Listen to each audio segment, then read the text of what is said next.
How much money does Sinner earn for winning Indian Wells 2026?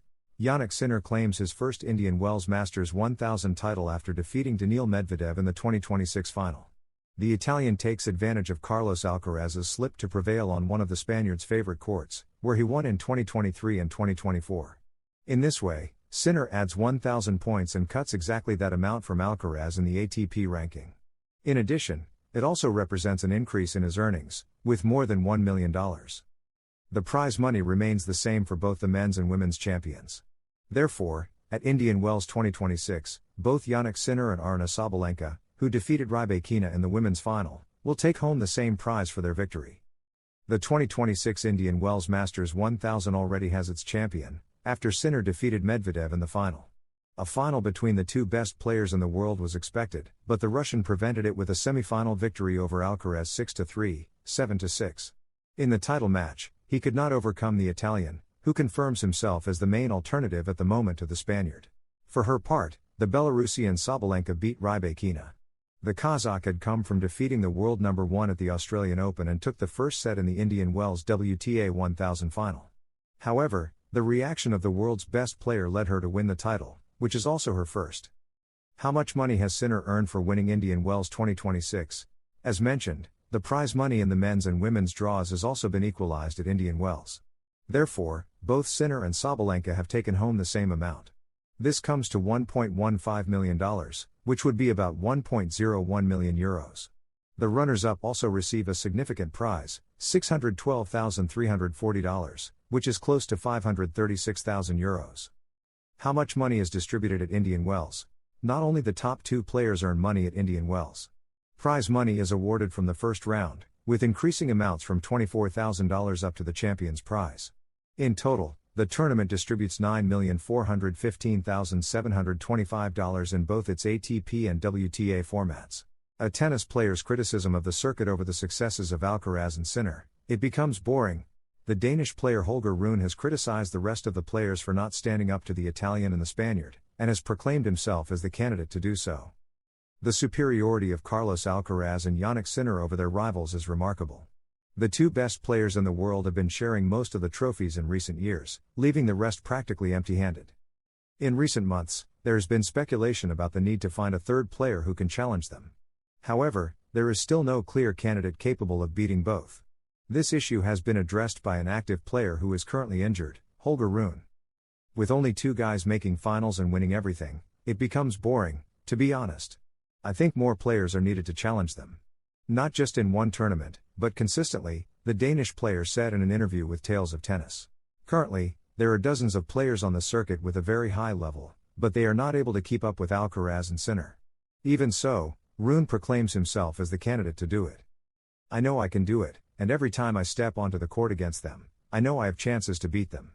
I also know that both of them feel uncomfortable playing against me, so that motivates me even more. My goal has not changed. It is to be at the top and win Grand Slam titles," he adds. Regarding his head-to-head matches, Rune is one of the few rivals with a balanced record. Against the Spaniard he has 2 wins and 2 losses, and against Yannick he has 2 wins and 3 losses. Medvedev settles for earning 650 points, which will help him return to the world top 10 this Monday at the expense of Kazakhstan's Alexander Bublik.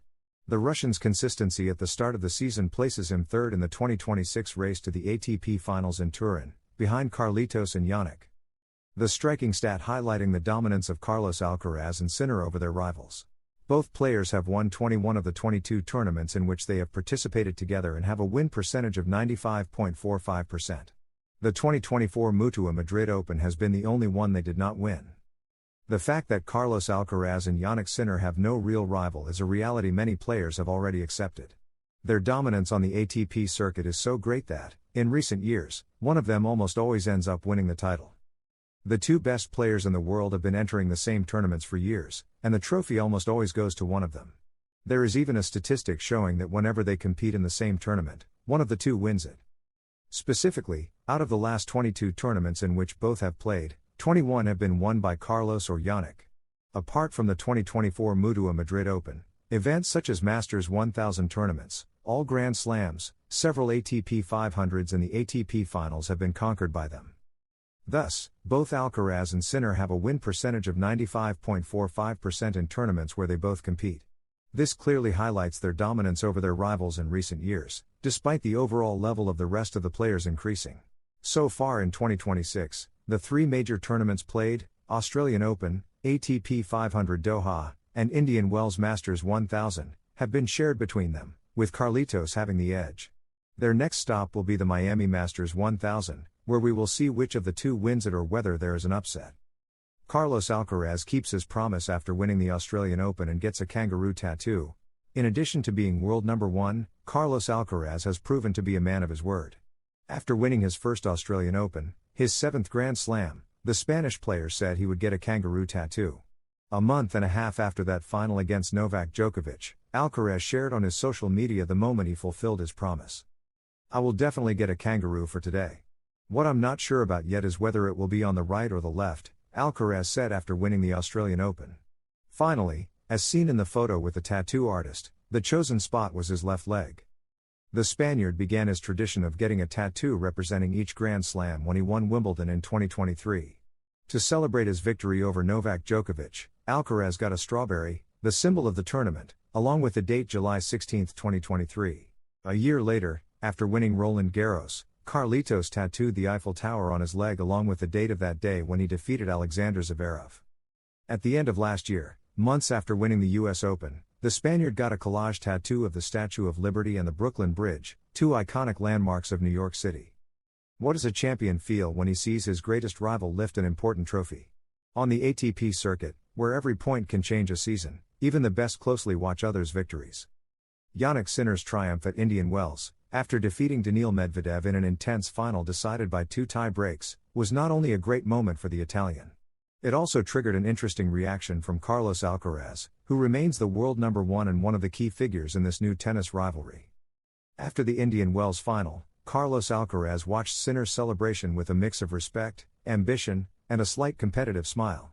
The Spaniard was not on center court, but he followed every point of the match between the Italian and Daniil Medvedev, a tense contest decided by small details.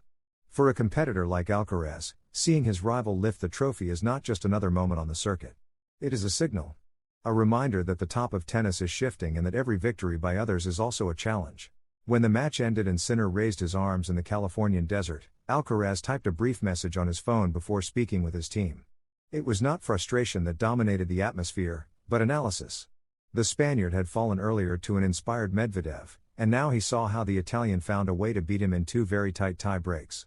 Those kinds of finals, Alcaraz thought, are what define seasons. While some see a champion celebrating, he sees patterns, decisions, moments of pressure, and opportunities to improve in the future on the circuit. According to people close to his team, Alcaraz's initial reaction was very simple but revealing.